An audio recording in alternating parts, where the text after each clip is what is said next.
Olá e bem-vindos! Nosso material de análise hoje, olha, vem direto dos livros de Reis e Crônicas, lá do Velho Testamento. Um material riquíssimo, né? Demais. E a nossa missão aqui é mergulhar na trajetória de uma das figuras mais fascinantes e, sei lá, complexas dessas escrituras, o rei Salomão. Sim, A gente vai explorar a ascensão dele, que foi meteórica, aquela sabedoria lendária e, claro, as sementes que levaram à queda. exato. E ao fazer isso, a gente vai tentar observar como os textos constroem uma narrativa, sabe? Sobre poder, sobre fé e também sobre a fragilidade humana. Ah, isso é fundamental. Não é só contar o que aconteceu, é investigar por que os autores apresentaram as coisas dessa forma. O que isso significava para Israel naquela época. Ok, então vamos direto ao ponto. A história toda começa logo depois da morte do rei Davi. Salomão, o filho dele, assume o trono. Um trono que, assim, não era nada estável. Tinha muita disputa, né? Muita. E o momento que define tudo acontece bem no comecinho, em Gibeon. Numa passagem que parece, sei lá, um conto de fadas descrita em 1 Reis, capítulo 3, Deus aparece para Salomão num sonho. E a oferta é inacreditável. É, basicamente um cheque em branco. A voz de Deus diz: pede o que quiseres que te dê. E essa, para mim, é a primeira grande virada da história. Pensa bem, um rei jovem, cercado de inimigos, com a pressão de suceder um pai como Davi. Um ícone. Ele podia pedir qualquer coisa. Vida longa, a morte dos adversários, riquezas.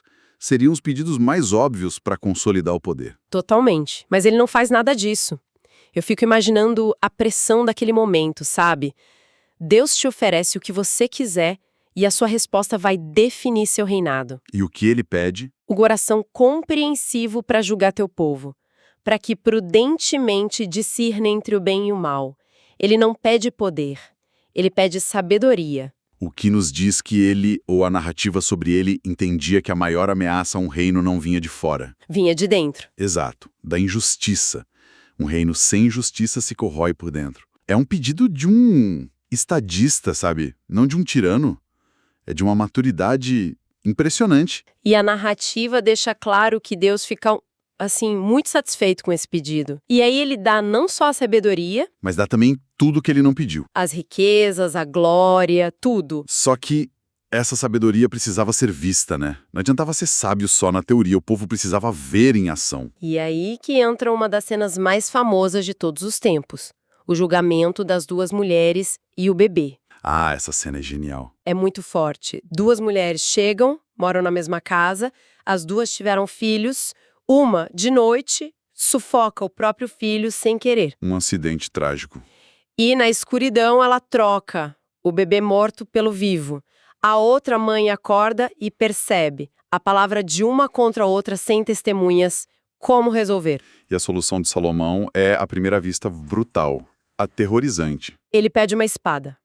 E a ordem é dividir o menino vivo em duas partes, dê metade a uma e metade a outra. É uma jogada de mestre, mas de um risco. Absurdo. A gente fica pensando, ele ia mesmo fazer aquilo ou era um blefe? Essa é a grande questão. A maioria dos intérpretes vê isso como um teste psicológico brilhante. Ele não ia matar a criança, claro. Ele estava criando uma situação de pressão máxima. Exatamente. Para revelar a verdade. Ele sabia que o amor de mãe, o instinto genuíno ia prevalecer. A verdadeira mãe grita, desesperada, Não matem, entreguem o menino para ela. enquanto a mentirosa concorda. Nem meu, nem teu. Pode dividir. A verdade aparece não por provas, mas pela reação humana. E o que isso demonstra para o povo? Demonstra que a sabedoria do rei é de outra ordem.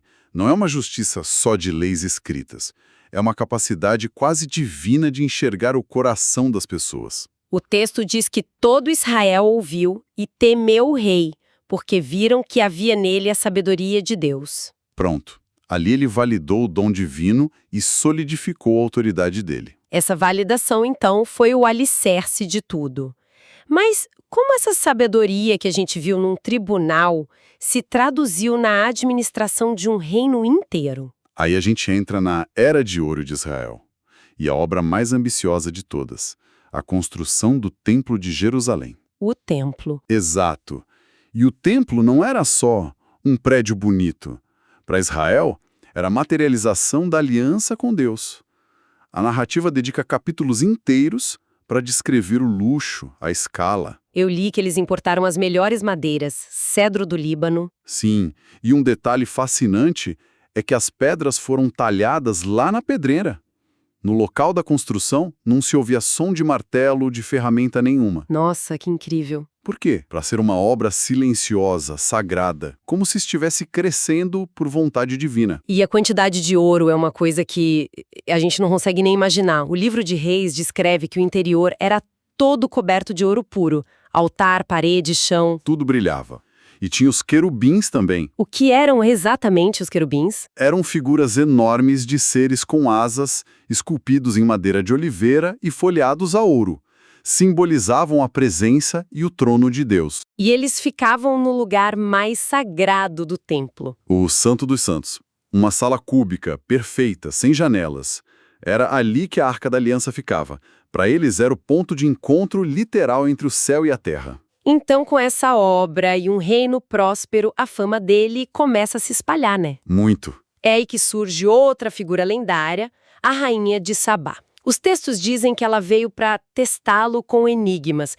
Isso era tipo um quiz da realeza. A gente pode pensar nisso como um misto de teste de inteligência e uma missão diplomática de altíssimo nível. Ah, não era só curiosidade. De jeito nenhum. Sabá, que ficava provavelmente onde hoje é o Iêmen ou Etiópia, era uma terra rica. A visita dela era um evento geopolítico. Era uma superpotência estrangeira vindo checar se os rumores sobre Israel eram verdadeiros. E ela não veio de mãos vazias, né? O texto detalha a comitiva. Camelos, especiarias, ouro. Muito ouro. E Salomão, segundo o relato, responde a tudo. Mas o que realmente impressiona ela não é só a sabedoria teórica dele. O que é, então? É a aplicação prática. A organização do palácio, a logística da corte, a comida na mesa, a felicidade do povo. Ela vê um reino que funciona. O texto diz que ela ficou como fora de si. Basicamente, o queixo dela caiu. O que ela viu superou a fama. A visita dela é o selo de aprovação internacional. É o testemunho de fora que confirma o sucesso de dentro. Exatamente. Uma governante poderosa reconhecendo que a grandeza de Israel e a sabedoria de Salomão tinham uma origem divina. É o auge do reinado dele. Então, a gente tem um reino auge absoluto, sabedoria divina, reconhecimento internacional, um reino unido, próspero, um templo magnífico. Parece que nada pode dar errado. Pois é. E aí, a narrativa em 1 Reis, capítulo 11, dá uma virada. Brusca, trágica. É uma das transições mais chocantes da Bíblia. O texto é direto, quase brutal, ao apontar a causa da queda. O primeiro versículo do capítulo 11 é a chave de tudo. E o rei Salomão amou muitas mulheres estrangeiras, das nações de que o Senhor tinha dito: não vos deitareis com elas, de outra maneira perverterão o vosso coração. E aí vem a frase fatal: a estas se uniu Salomão com amor. Vamos analisar isso com calma. O problema aqui, como o texto apresenta, não é simplesmente a poligamia. Que era uma prática comum para reis da época, né? Exatamente. O ponto central é a desobediência a uma ordem religiosa explícita.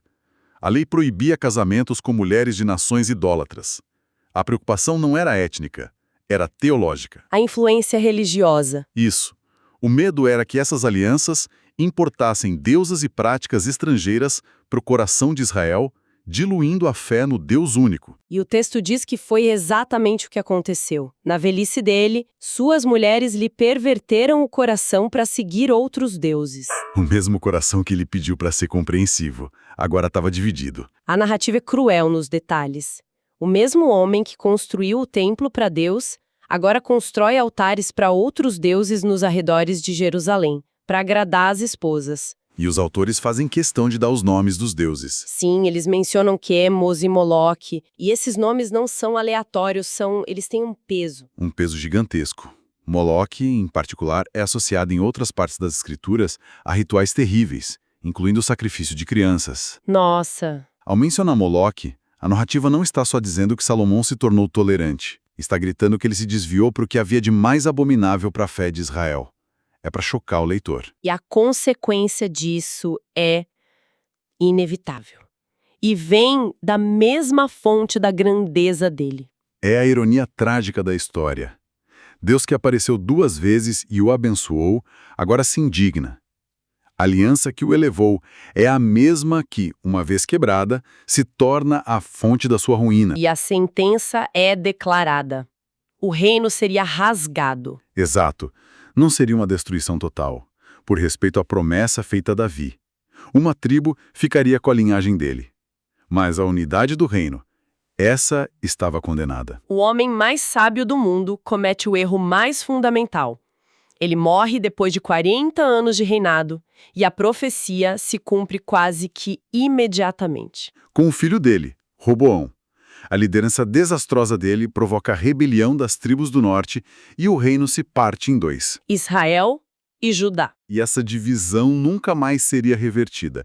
A trajetória de Salomão, assim, é essa narrativa poderosa sobre o ciclo de grandeza e decadência. Começa com o pedido mais nobre que um líder poderia fazer. Sabedoria. E ele alcança um sucesso que parecia confirmar a bênção divina em tudo. Mas ele termina se desviando dos próprios princípios que o exaltaram. É um arco completo, devastador.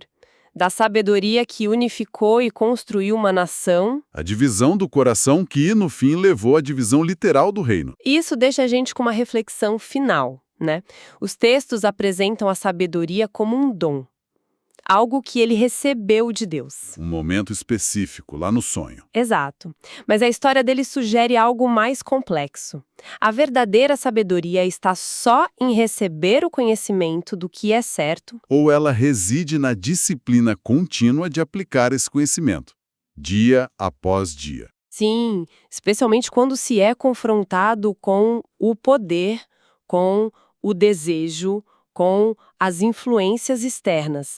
A queda dele parece sugerir que a sabedoria não é uma posse. É uma prática constante. E no momento em que ele parou de praticar, tudo desmoronou.